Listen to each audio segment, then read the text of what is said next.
নিটোল tata নিবেদিত DBC নিউজের নিয়মিত আয়োজন সংবাদ সম্প্রসারণে সবাইকে স্বাগত জানাচ্ছি। আমি ফাহমিদা শম্পা। দিনের বাছাই করা সংবাদ এবং এর পর্যালোচনা নিয়ে সংবাদ সম্প্রসারণে আজ অতিথি হিসেবে অনলাইনে যুক্ত আছেন দৈনিক আমাদের সময় এবং দি বিজনেস পোস্টের নির্বাহী সম্পাদক মাইনুল আলম এবং জাতীয় প্রেস ক্লাবের সাবেক সাধারণ সম্পাদক ইলিয়াস খান। দুজনকেই স্বাগত জানাচ্ছি আজকের আয়োজনে। ব্যাটারি চালিত রিকশা বন্ধের জন্য নতুন করে আবারও নির্দেশনা দিয়েছেন মাননীয় সড়ক পরিবহন সেতুমন্ত্রী ওবায়দুল কাদের। গত সপ্তাহে একটি মিটিং ছিল, সেখানে দিয়েছেন। যদিও এই ব্যাটারি চালিত রিকশা কখনোই রাজধানী বা রাজপথে চলাচলের বৈধতা ছিল না, এটি কঠোরভাবে নিষিদ্ধই ছিল। ইলিয়াস খান, আপনাকে দিয়ে যদি আলোচনা শুরু করি, একটা যুক্তি এর বিপরীতে, বন্ধের বিপরীতে একটা যুক্তি আমরা প্রায় শুনতে পাই। যেমন বলা হচ্ছিল যে প্রায় 10 লাখের মতো অবৈধ ব্যাটারি চালিত রিকশা এই মুহূর্তে চলছে রাজধানীতে। সেগুলো যদি বন্ধ করে দেওয়া হয় 10 লাখ লোক হয়তো বেকার হয়ে যাবে। তাই তাদের দিক মানবিকতার কথাটা চিন্তা করে হয়তো এটিকে একটু ধীরে ধীরে বন্ধ করা উচিত। এই যুক্তিটা কতটা আপনার কাছে যুক্তিযুক্ত? এটি আমার কাছে যুক্তিযুক্ত মনে হচ্ছে না, কারণ ব্যাটারি চালিত রিক্সা যেটি বলা হচ্ছে এটি ব্যাটারি চালিত না মোটর চালিত, কোনটি এটি স্পষ্ট করেনি। কিন্তু মোটর চালিত রিক্সা আমরা দেখেছি মূল রাস্তায় কিন্তু এগুলো চলে না, এগুলো চলে গভীর রাতে 9টা বা 10টার পরে, বাট এমনি পাড়া মহল্লায় চলে। কি আপনিই বলেছেন 10 লক্ষ লোক রিক্সা চালাচ্ছে, এর অর্থ হচ্ছে প্রায় 50 লক্ষ লোক এর সাথে জড়িত, তাদের রুটি রুজি সংস্থান রিক্সার মাধ্যমে হচ্ছে। তো এটি নিয়ে সরকার এত কি বলা যায়, এত কড়া অবস্থানে কেন যাবে না? এই কতটুকু দরকার আছে? পুলিশকে ঘুষ দিয়ে কেন এটি চালাতে হবে? আর আরেকটি বিষয় আপনি লক্ষ্য করবেন, যারা ফিজিক্যালি ডিসেবল এই ধরনের লোকগুলো কিন্তু তাদের জন্য অন্য কোনো কাজ করার সুযোগ কম, এই জন্য তারা এই কাজটি করে থাকেন, রিক্সা চালিয়ে থাকেন। আমি দেখেছি অনেকে। এবং এটি কিন্তু এবং এই ব্যাটারি চালিত রিক্সা এবং যে ইজি বাইক যেগুলো আছে এটি কিন্তু পরিবেশ বান্ধব, এটি আসলে একটা নিয়ন্ত্রণের মধ্যে আনা উচিত বলে আমি মনে করি। মানুষ খুব অসহায় হয়ে পড়েছে, এই রিক্সা যারা চালান তাদের পুলিশকে চাঁদা দিতে হয়। স্থানীয় আওয়ামী লীগের নেতা যারা যখন যে দল না, এখন তো দীর্ঘদিন ধরে এটি যখন বিকাশ ঘটেছে, অনেক হয়েছে, তখন আওয়ামী লীগের ক্ষমতায়, আওয়ামী লীগকে চাঁদা দিতে হয়, পাড়া মহল্লার ছোট মাস্তানদের চাঁদা দিতে হচ্ছে।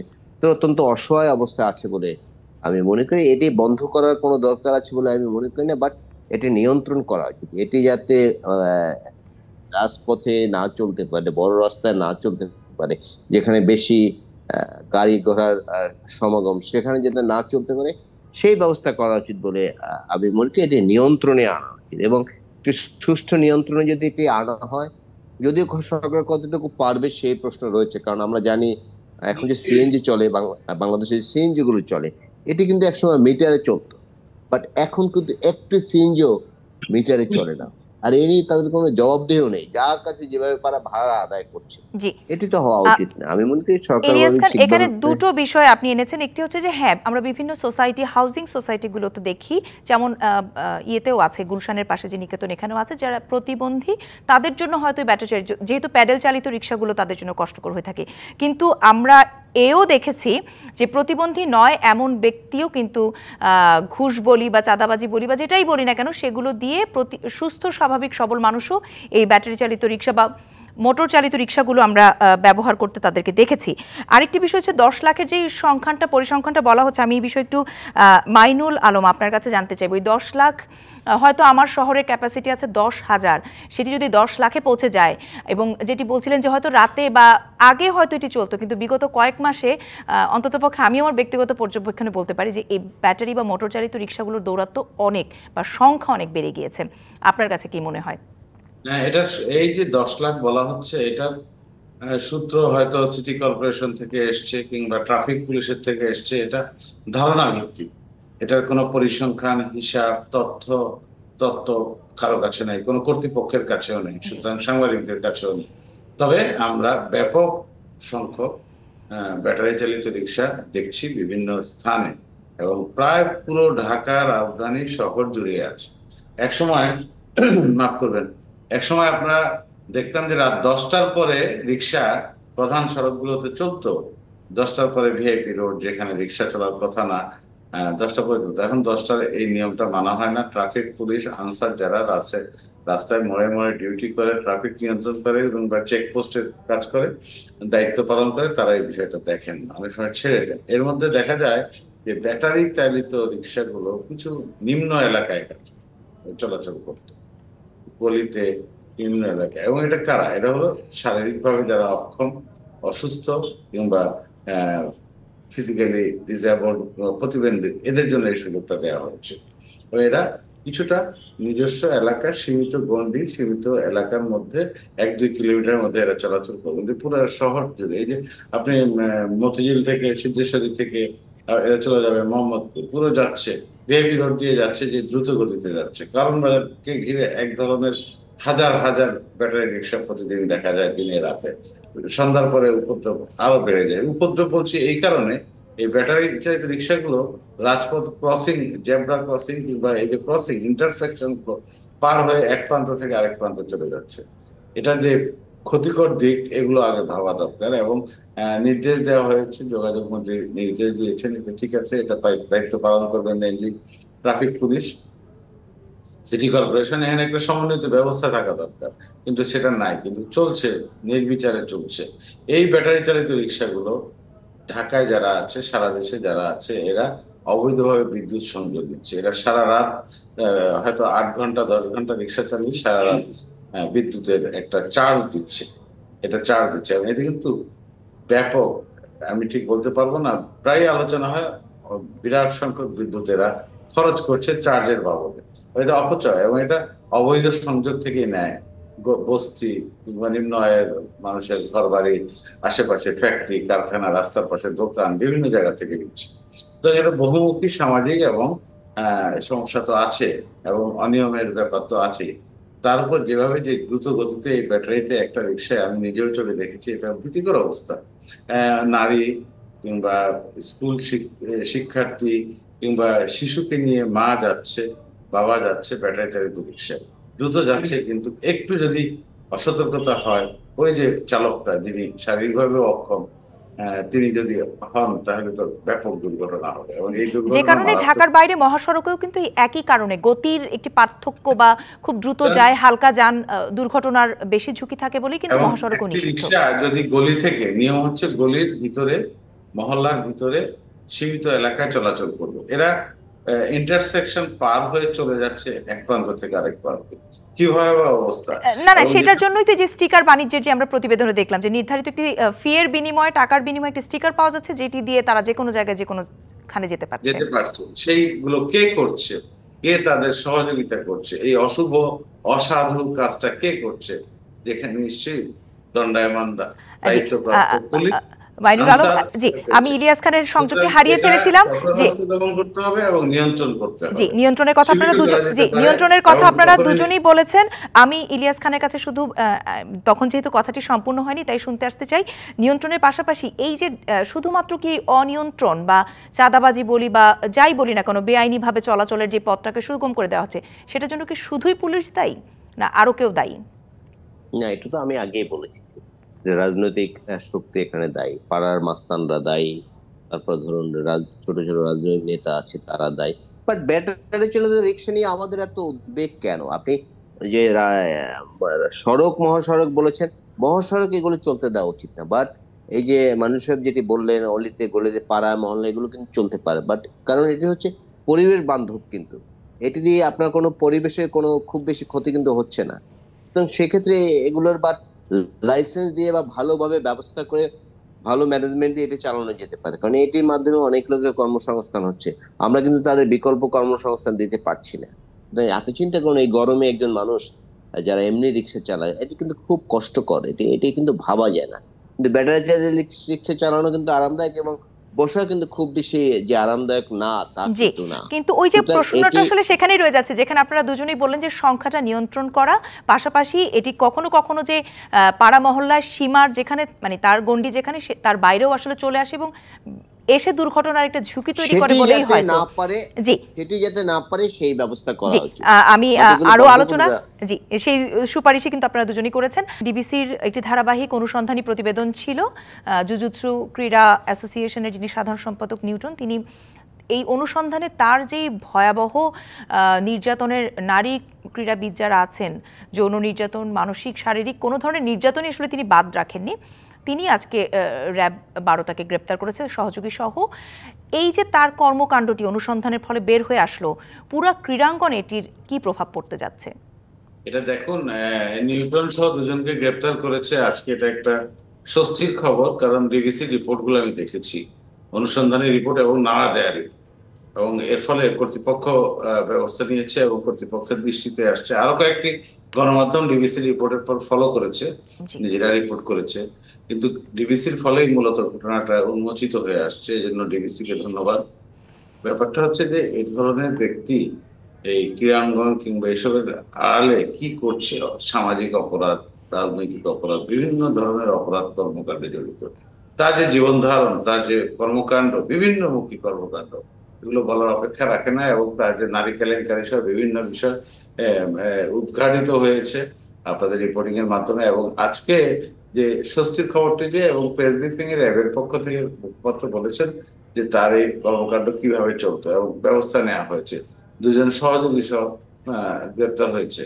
আমি মনে করি আরো বিশদ এবং বিস্তারিত অনুসন্ধান চলা উচিত। জি, স্বস্তির খবর এটি। একদিকে বলছেন যে অভিযুক্ত ধরা পড়েছে এবং তার বিরুদ্ধে অপ্রাপ্তবয়স্ক নারীর দের উপরও নির্যাতনের অনেক ধরনের এবং মানব পাচারেরও আছে। মানব পাচার কিন্তু ক্রীড়াঙ্গনের সাথে এই অভিযোগটি বেশ পুরনো, এর আগেও বেশ কয়েকবার উঠে এসেছে। এবং এটা একটা সাধারণ বিভিন্ন বড় বড় আন্তর্জাতিক ক্রীড়ার আসরে এই ধরনের ঘটনা ঘটছে এবং উনি এগুলো করেছেন। এগুলো দেখভালের কেউ কি আসলে নেই? মানে এই ঘটনাটি হয়তো অনুসন্ধানের কারণে বের হয়ে এসেছে, কিন্তু এমন যে আরো ঘটনা নেই। গণমাধ্যম সহায়তা করেছে, ডিবিসি কিংবা গণমাধ্যম সহায়তা করছে, কিন্তু ব্যাপারটা হচ্ছে দেখভালের দায়িত্ব ওই ক্রীড়া ফাউন্ডেশন, ক্রীড়ার ক্ষেত্রে যে কর্তৃপক্ষ, মন্ত্রণালয়, অধিদপ্তর এবং ইমিগ্রেশন তো আছে, কিন্তু এগুলো করে যাচ্ছে। সবচেয়ে হলো যে স্থানীয় পর্যায়ে ওই ক্লাবগুলো কিংবা ওই সংগঠনের যে আশেপাশে যে আইন শৃঙ্খলা বাহিনী একটা চক্র কাজ করেছে, এদেরকে উৎসাহিত করেছে এবং এদেরকে বাড়তি দেওয়া হয়েছে। এই যে বেড়েছে, এটাই সবচেয়ে ভয়ঙ্কর দিক এবং ক্ষতিকর। শুধু গণমাধ্যম বললে ওনারা অ্যাকশন নেবে, প্রচার করলে ব্যবস্থা নেবে, কিন্তু কেন এগুলো অটোমেটিক আপনি আইনের আওতায় আসবে না, মনিটরিং এর মধ্যে আসবে না? র্যাব আশা করি এই ব্যবস্থা নেওয়ার পর অন্যান্য সংস্থার সহযোগিতায় আরো বেশি থর এবং বিস্তারিত ভিতরের খবর বের হয়ে আসবে এবং যথাযথ আইনি প্রক্রিয়ার মধ্যে ব্যবস্থা নিতে হবে। এটা আমার প্রত্যাশা এবং দাবি। তাহলে কিন্তু এগুলো আর পুনরাবৃত্তি হবে না, এই ধরনের ঘটনার রিপিটেশন হবে না, এগুলো বাড়বে না। এই যে ব্যবস্থা না নিতে কিংবা এড়িয়ে যাওয়া, ওভারলুক করার যে প্রবণতা আমাদের মধ্যে আমরা দেখছি এই সমাজে আছে, এটা খুবই খারাপ এবং ভয়ঙ্কর জিনিস, ক্ষতিকর জিনিস। এটাকে আমরা উতরাতে হবে এবং সবকিছু অনিয়ম, অন্যায়, অপরাধ আইনের আওতায় আনতে হবে। এক্ষেত্রে কোনো ইলিয়াস খান, এই একই বিষয়ে আপনার কাছে একটু জানতে চাই যে ক্রীড়া জগৎটাতে বা বিভিন্ন আরো ফেডারেশন আছেন, অ্যাসোসিয়েশন আছেন, সেখানে যে এই ধরনের আরো কোনো নিউটন লুকিয়ে নেই, সেটি খুঁজে দেখার দায়িত্ব বা আদৌ কারো আছে কিনা? খুঁজে দেখার দায়িত্ব বোধহয় মিডিয়ার। সরকার মনে করে যে মিডিয়া যদি ধরতে পারে তাহলে তারা ব্যবস্থা নেবে। তেমন এই যে ধরুন সাবেক পুলিশের আইজিপি, তিনি যে সম্পদ গড়েছেন, তিনি তো একদিনই গড়েনি সম্পদ। তিনি বছরের পর বছর ধরে, আমি জানি না তিনি রাষ্ট্রের টাকা লুটপাট করে বলা হচ্ছে বা এত সম্পদ তিনি কিভাবে করলেন, তারপর কিন্তু তার ব্যাপারে কথা। এর আগে কিন্তু আমরা শুনতে পাইনি কিছু। একই রকম এই যে ভদ্রলোক যাকে আজকে গ্রেফতার করা হয়েছে, নিউটন, মিস্টার নিউটন, তিনি নিশ্চয়ই একদিনে এই ঘটনাগুলো ঘটাননি, বছরের পর বছর ধরে ঘটিয়েছেন এবং নিশ্চয়ই সেটি যারা কর্তৃপক্ষ তাদের কানে গেছে, কিন্তু তারা কোনো ব্যবস্থা নেই। এখন মিডিয়ায় যাওয়ার পরে জনচাপে পড়েছে, যদিও জনচাপ তারা কেয়ার করে না, তারপরে কিছুটা জনচাপে পড়েছে। এখন এক ধরনের পপুলিস্ট কর্মসূচি নিচ্ছে, হয়তো দুদিন পরে এই ভদ্রলোক ছাড়া পেয়ে যাবেন, আপনি আমি জানবো না। যদি তার পলিটিক্যাল কানেকশন থাকে তাহলে তো কিছু হবে না, এটি আমরা বুঝি। সেটি প্রমাণ করেছেন আব্দুল্লাহ বাচ্চু, যিনি একটি ব্যাংক লুটপাট করেছেন। পার্লামেন্টে 6 বার বলেছে তার বিরুদ্ধে ব্যবস্থা নিতে, আজ পর্যন্ত কিন্তু কোনো ব্যবস্থা নেওয়া হয়নি, তিনি দিব্যি ঘুরে বেড়াচ্ছেন। এখন বাংলাদেশে সরকার উঠতে বসতে মিডিয়ার বিরুদ্ধে কথা বলে। বিএনপি, আওয়ামী লীগের সাধারণ সভা আজকেও বলেছেন যে সাংবাদিকদের কেন ব্যাংকে যেতে, বাংলাদেশ ব্যাংকে যেতে হবে, তারা কি ওয়েবসাইটে দেখে রিপোর্ট করবে। এটি বললাম এই প্রসঙ্গে। মিডিয়ার সঙ্গে দেশব্যাপী এখন যে এক ধরনের দুর্নীতির মৎস্য চলছে, নানা অনিয়ম চলছে, টাকা লুটপাট চলছে, এর মধ্যে যেটুকু কথা ছিটিয়ে ফোটা এটি কিন্তু মিডিয়ায় আসে। এখন মিডিয়া অভিন্ন শত্রুতে পরিণত হচ্ছে। আমলাদের, রাজনীতিকদের, আইন শৃঙ্খলা রক্ষাকারী বাহিনীর সবাই অভিন্ন শত্রুতে পরিণত হয়েছে। সুতরাং আমরা যেটা দেখি যে মিডিয়ায় যখন ছাপা হয় বা বলা হয় তখনই কিন্তু তারা ব্যবস্থা নিয়ে থাকে, যদিও এটি লোক দেখানোর ব্যবস্থা কিনে আমি জানি না আদৌ তার শাস্তি হবে কিনা। এবং আপনি লক্ষ্য করবেন অত্যন্ত কৌশল বা অত্যন্ত ব্যর্থতার সঙ্গে বাংলাদেশে ক্রিকেট খেলা ছাড়া আর কোনো খেলা কিন্তু এখন আর নেই। সবগুলো খেলা শেষ করে দেওয়া হচ্ছে। যেমন ফুটবল একসময় বাংলাদেশের জনপ্রিয় খেলা ছিল এবং সেখানে পাড়া মহল্লায় সবাই ফুটবল খেলতে পারে। একটি ফুটবল অল্প টাকায় কেনা যায়, সেটি ছাত্ররা খেলতো, সাধারণ মানুষ খেলতো। এখন কিন্তু নাই কোথায়। এবং ফুটবলের কোনো উন্নতি না হলেও সেটি যিনি ফুটবল ফেডারেশনের যিনি কি চেয়ারম্যান বলে বোধহয়, তিনি কিন্তু যুগের পর যুগ তিনি এই একই দায়িত্বে ধরনের আছেন। নিউটনদের জন্য আমাদের ক্রীড়াঙ্গন কতটা আসলে নিরাপদ, বিশেষ করে নারী ক্রীড়াবিদ যারা আছেন তাদের জন্য? এবং আমরা জানি বেশিরভাগই কিন্তু কম বয়সে আসে, প্রত্যন্ত অঞ্চল থেকে আসে। তো এই ধরনের ঘটনাগুলো যখন সামনে আসে তখন আসলে পরিবার এবং নারী ক্রীড়াবিদ যারা আসতে আগ্রহ প্রকাশ করেন তারা কতটা সাহস পাবেন? বাংলাদেশের সংস্কৃতির কারণে এমনিই কিন্তু মেয়েরা খেলাধুলায় আসতে চান না, বা অনেক পরিবার মেয়েদেরকে খেলাধুলায় অংশগ্রহণ করতে দিতে চান না। তারপরে যদি এ ধরনের ঘটনা ঘটে সেটি নিঃসন্দেহে দুর্ভাগ্যজনক সেটি। এবং আমি মানুষের তিনিও ধন্যবাদ জানিয়েছেন, আমিও জানাতে চাই যে ডিবিসি এটি ভালো করে এই ঘটনা কিন্তু অনেক আগে বেরিয়েছে, নিশ্চয়ই আপনার মনে আছে, অনেক আগে বেরিয়েছে, কিন্তু কোনো ব্যবস্থা কিন্তু নেওয়া হয়।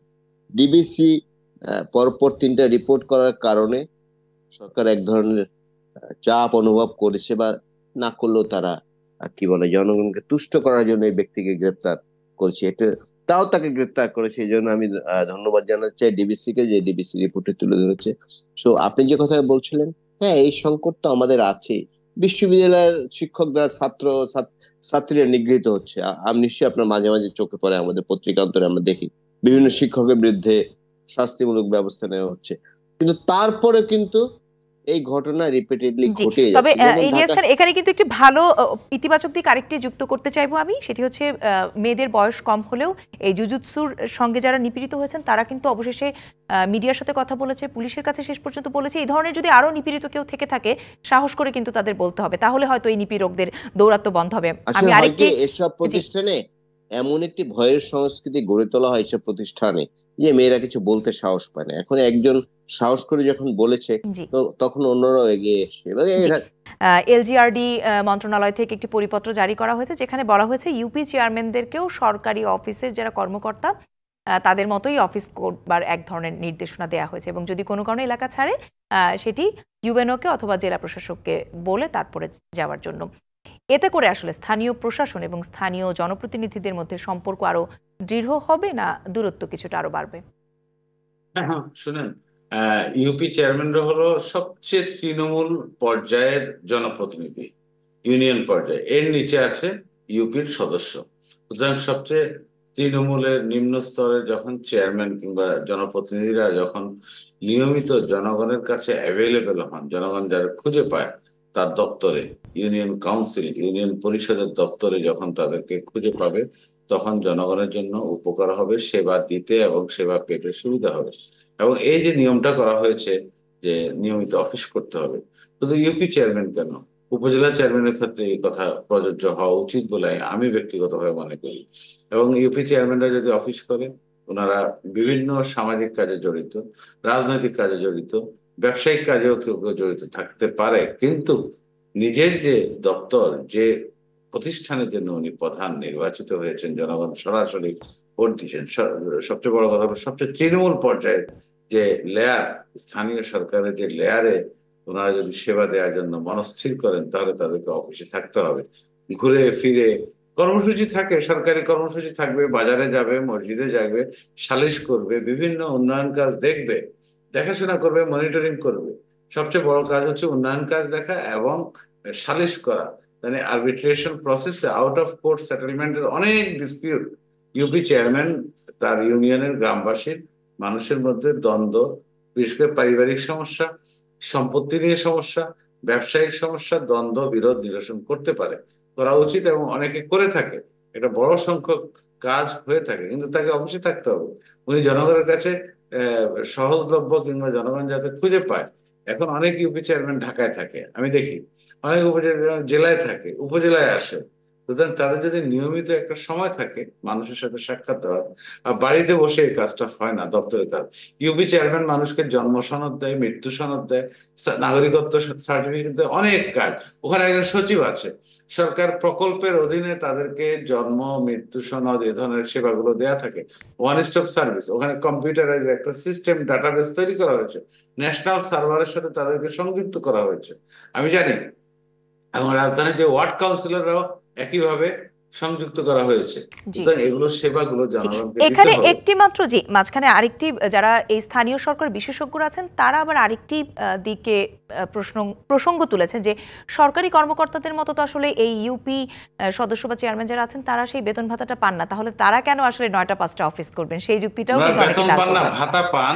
জি ইউপি চেয়ারম্যান এবং সদস্যরা কিছু কিছু ভাতা পান, জি আপনার জানা দরকার। আমি সুনির্দিষ্ট জানি না, এই মুহূর্তে বলতে পারছি না, যে কিন্তু তারা সেটা ভাতা পান। কোনোভাবেই সরকারি কর্মকর্তাদের সমান নিশ্চয়ই নয়। সরকারি কর্মকর্তাদের ইউনিয়ন পর্যায়ে তো সরকারি কর্মকর্তা কে আছে? একজন সচিব আছে, উনি দ্বিতীয় শ্রেণীর কিংবা তৃতীয় শ্রেণীর কর্মকর্তা। আর উপজেলা পর্যায়ে অনেক সরকারি কর্মকর্তা আছে, কিন্তু চেয়ারম্যানরা জনগণের স্বার্থ এবং জনগণের সাথে কাজ করার জন্য, জি জনগণকে সেবার কাজটা দেওয়ার জন্য এটা করতে হয়। মানুষের অনেক সার্টিফিকেট, অনেক প্রয়োজনীয় জিনিস ইউপি চেয়ারম্যান কর্তৃক সার্টিফাইড হতে হয়, জি এবং এটা স্বাক্ষর দিতে হয়, সিল দিতে হয়। এই যে অথেন্টিকেশনের কাজটা করতে হয়, ম্যারেজ থেকে শুরু করে জন্ম মৃত্যু বিবাহ, শিক্ষা, ভর্তি, এবং শিক্ষার প্রয়োজনে কিংবা ব্যবসায়িক প্রয়োজনে, অনেক প্রয়োজনে জি ইউপিএস চেয়ারম্যানের কাছে মানুষকে যেতে হয় তৃণমূল পর্যায়ে।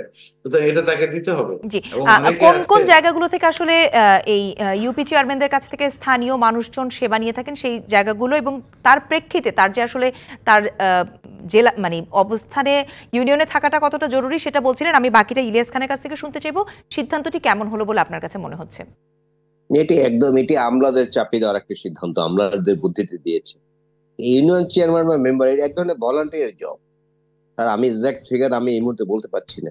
ভারতে খুব, যেমন গ্রামে অনেক মেম্বার সাহেব আছেন, তিনি হয়তো তার একটা মুদি দোকান আছে, আমি একদম বাস্তব অভিজ্ঞতা থেকে বলি, সেই দোকানটি চালান, পাশাপাশি জনগণের সেবা করার চেষ্টা করেন। তিনি যদি সারাদিন ইউনিয়ন পরিষদে গিয়ে বসে থাকেন তাহলে সেগুলো চলবে কিভাবে? তারপরে চেয়ারম্যান সাহেব, তিনিও একজনের ভলান্টিয়ার জব করেন, তার কেন ওখানে গিয়ে থাকতে হবে? তার আবার জবাবদিহি করতে হবে ইউনো সাহেবের কাছে, ডিসি সাহেবের কাছে। এত সময় তার আছে বলে আমি মনে করি। সুতরাং একটা নির্দিষ্ট সময় গেলে, এবং আপনি যাবে ইউনিয়ন পরিষদ দেখবেন যে চেয়ারম্যানের সিগনেচার করা থাকে, কেউ সেখানে যিনি সংশ্লিষ্ট যে ওয়ার্ডের মানুষ, ধরুন আমি একটু ওয়ার্ড থেকে গেলাম, আমার এখন মেম্বার আছে, আমার যদি একটা বার্থ সার্টিফিকেট লাগে বা অন্য কোনো কাগজপত্র লাগে, সেখানে কিন্তু আমি সবসময় সহজে পেয়ে থাকি। সুতরাং সারাদিন 9টা 5টা অফিস, এটি একটি আমলাতান্ত্রিক আইডিয়া, এটি জনগণের আদৌ কল্যাণ হবে বলে আমি মনে করি না। এবং এরকম হলে অনেক নেক্সট জনপ্রতিনিধি পাওয়াই কঠিন হয়ে যাবে, কারণ এমনিই জানি যে আমলাতন্ত্র বাংলাদেশের সব ক্ষেত্রে ব্যাপকভাবে ভাবে জেঁকে বসেছে। আবার যদি এটি এটি আরোপ করা হয়, ধরুন একবারে যে একটা সালিশি আছে, সাপোজ দূরে যেতে হবে, তারা আসতে পারছে না, সেখানে মহিলাদের ইনভলভমেন্ট আছে, আসতে পারছে না, সেখানে গেলে তো উনি যদি ইউনো সাহেবের কাছে বলে যেতে হয়, কিন্তু এই কাজ চালাতেই পারবেন না। এবং গ্রামে কিন্তু অনেক ঝামেলা আছে। এবং এটির সুবিধাজনক দিক হচ্ছে, অনেক সালিশ বৈঠকের মধ্যে অনেক মামলা মোকদ্দমা কিন্তু থানা পর্যন্ত যায় না, স্থানীয়ভাবে মিলিয়ে ফেলে। সুতরাং তার 9টা 5টা অফিস করার কোনো যুক্তি আছে বলে মনে করি না। এবং এটি আবারও আমি বিরক্তি করি যে এগুলো জি তবে আমলাতন্ত্রের জি চাপিয়ে দেওয়া একটি তবে সিদ্ধান্ত বলে মনে করি। মন্ত্রী আসলে যে বিষয়টিকে মূল আলোচনায় আনতে চেয়েছেন, যেটি উনি জি বলেছেন যে মইনুল উনি আলমও 9টা বলেছিলেন 5টা যে অফিস অনেকেই করেন। থাকেন না, সেটিও কিন্তু একটি বেশ ভেবে দেখার মতো বিষয়। সেটি যদি জি না থাকেন, তার বিরুদ্ধে একটা নির্দিষ্ট দিন, যদি সপ্তাহে তিনি না থাকেন বা মাসে না থাকেন, শাস্তিমূলক ব্যবস্থা বিধান করা জি যেতে পারে। আর মন্ত্রী যেটা বলেছেন যে আমি 9টা 5টা, ওনার বাস্তবতা আর একজন ইউনিয়ন চেয়ারম্যান আর একজন মেম্বারের বাস্তবতা কিন্তু জি একটা, এটা মন্ত্রীর আপনাদের সাথে মনে রাখতে দুজনের হবে। আলোচনা থেকেই বিষয়ের দুই দিক পরিষ্কার হলো। অনেক অনেক ধন্যবাদ আমাদের সঙ্গে আজকের আলোচনায় যুক্ত হওয়ার জন্য। এই ছিল নিটোল টাটা নিবেদিত সংবাদ সম্প্রসারণে। ডিবিসির সঙ্গেই থাকুন।